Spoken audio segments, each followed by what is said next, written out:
ટેસ્ટમાં ખૂબ સરસ લાગતું જામફળનું શાક, અને એ પણ ગોળ ઉમેરીને. ચાલો શરૂ કરીએ.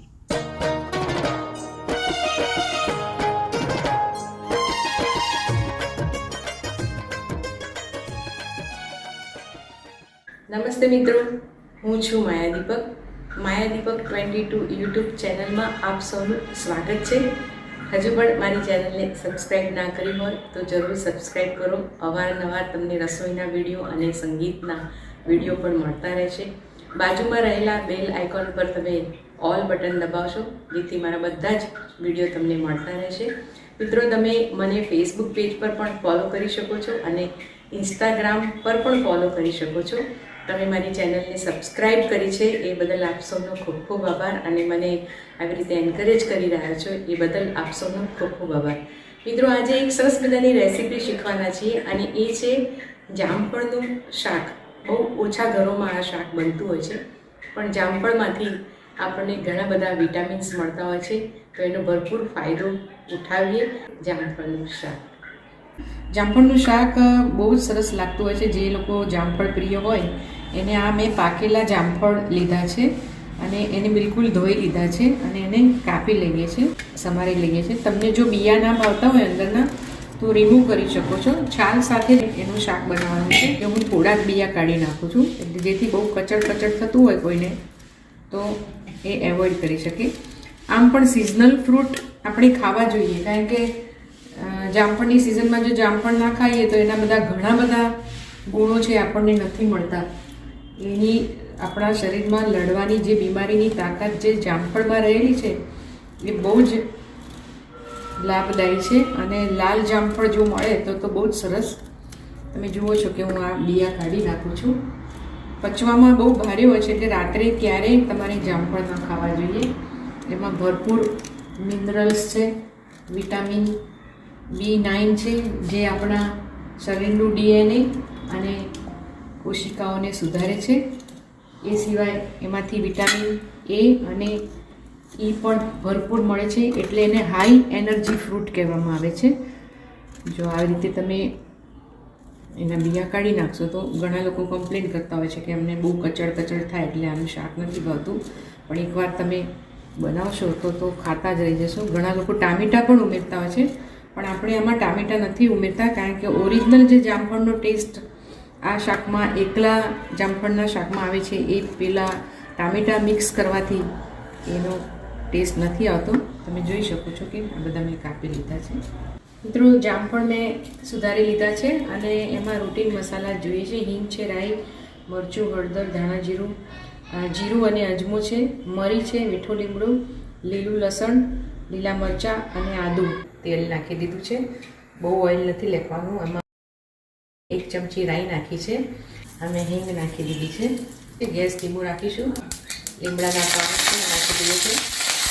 ત્યારબાદ લીલું લસણ છે, આદું છે, લીલા મરચાં છે, આ રાઈ, અજમો અને જીરું, એ ત્રણેયનું મિશ્રણ થશે અંદર, એટલે શાકનો ટેસ્ટ બહુ જ વધી જશે. સરસ હલાવી દઈએ છીએ. સહેજ એની પાણીનો ભાગ નીકળી જાય પછી આપણે અંદર જામફળ ઉમેરીએ છીએ.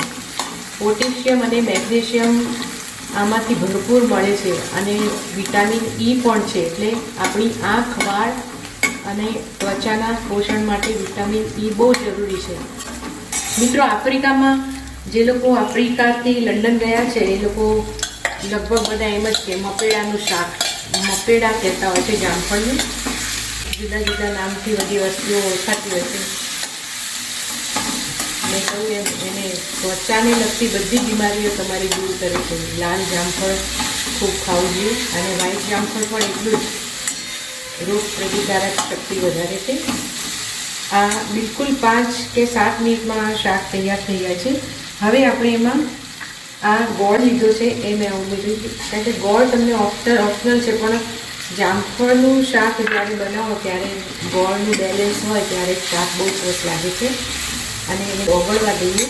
આ મેં મરી લીધા છે વાટેલા, એ નાખીએ છીએ, કારણ કે જામફળ આમ વાયડું ફળ છે, એટલે અજમો અને મરી ખાસ તમારે નાખવાના, નહીં તો પેટમાં દુખાશે. હળદર નાખી દઈએ છીએ.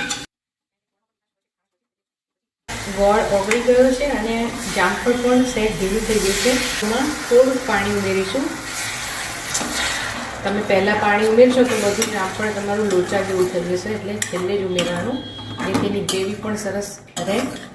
અને તમે જોઈ શકો છો કે તમારે ઉકળશે એટલે પાછું જાડું થઈ જશે. ધાણા જીરું નાખીએ છીએ અને આ કાશ્મીરી મરચું પાવડર છે, તીખું નથી, કલર માટે. અને આ મેં સ્વાદ પ્રમાણે મીઠું લીધું છે, એડ કરી દઈએ છીએ. તમે જોઈ શકો છો કે કેટલું સરસ શાક લાગે છે. એકવાર તમે ટેસ્ટ કરશો તો પછી કાયમ સિઝનમાં જામફળનું શાક, અને આમ પણ ઘરમાં અવેલેબલ હોય તો કશું શાક ના હોય તો તમે ફટાફટ 5 મિનિટમાં આ શાક બનાવી શકો છો. તમે જોઈ શકો છો કેટલું સરસ દેખાવમાં પણ લાગે છે. અને હવે એને થોડાક ધાણા નાખી દઈશું, કોથમીર, અને સર્વ કરીએ. આ શાક થઈ ગયું છે. ફક્ત 5 થી 7 મિનિટમાં આ શાક બની જાય છે. અને જામફળ સિઝનમાં જ્યારે આવે ત્યારે મળતા જ હોય છે. તમે ચોક્કસ ટ્રાય કરજો, કારણ કે આમાં ગોળ વાપર્યું છે અને બીજા જુદા જુદા જે મસાલા વાપર્યા છે એનો ટેસ્ટ બહુ સરસ આવે છે. એકવાર તમે બનાવીને આ શાક ખાશો તો ફરીથી સિઝનમાં ચોક્કસ તમે આ શાક બનાવશો. અને હવે ટેસ્ટિંગ શાક એકલું પણ ખાવું તો પણ મજા આવે. ને એની જુવારની ભાખરી સાથે સર્વ કર્યું છે. આમાં જે મરી નાખ્યા છે એનો જે ટેસ્ટ આવે છે, અને લસણ છે, મીઠું લીમડું, ગોળ અને જામફળનો ટેસ્ટ, તમે આ રીતે ચોક્કસ ટ્રાય કરજો. તમને ખૂબ ગમશે એવી મને આશા છે જ. તમે આ વિડીયો જોયો એ બદલ આપ સૌનો ખૂબ ખૂબ આભાર.